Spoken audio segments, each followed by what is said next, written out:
This is our retreat. It's quiet. It's filled with a lot of our sort of personal treasures and memories. It's called Elm Park, and it's about an hour and a quarter from Melbourne. I live here with my husband Jason and our two girls, Billy and Ella.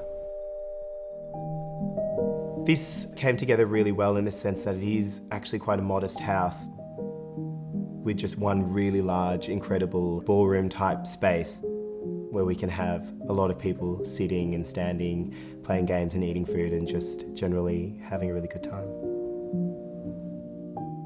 I think that's when the joy is there, when you can interrogate how you use a space, and then it becomes just so much more authentic to you. I'll often describe furniture layouts in particular as a landscape. This idea of layering and feeling that everything we touch has a different feeling as well. And it has to be high and low.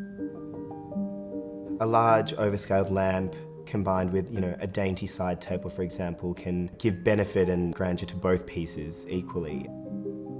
Finding that balance of where to be theatrical and exaggerate something that's actually quite plush and plump, and then where to have more delicate or hard objects that you can touch and interact with.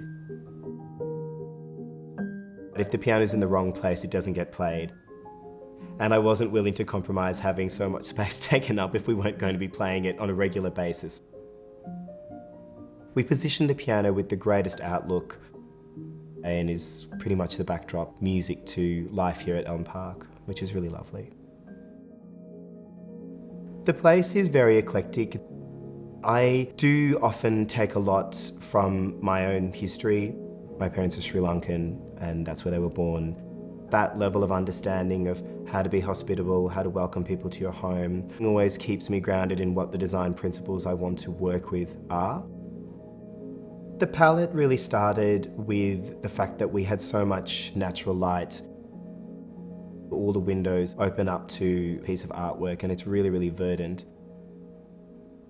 It's not just that it's tonally cohesive or it's a juxtaposition of a lot of colours. It's more to do with mixing a textural fabric with glass and something metallic and then something sort of hard.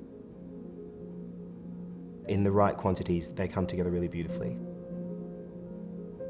And then, of course, curating this really beautiful Haven sofa was really exciting to me. Having this sort of split feeling across the Haven sofa is quite incredible.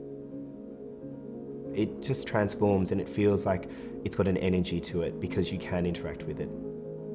It's sensory, visually, as well as when you touch it.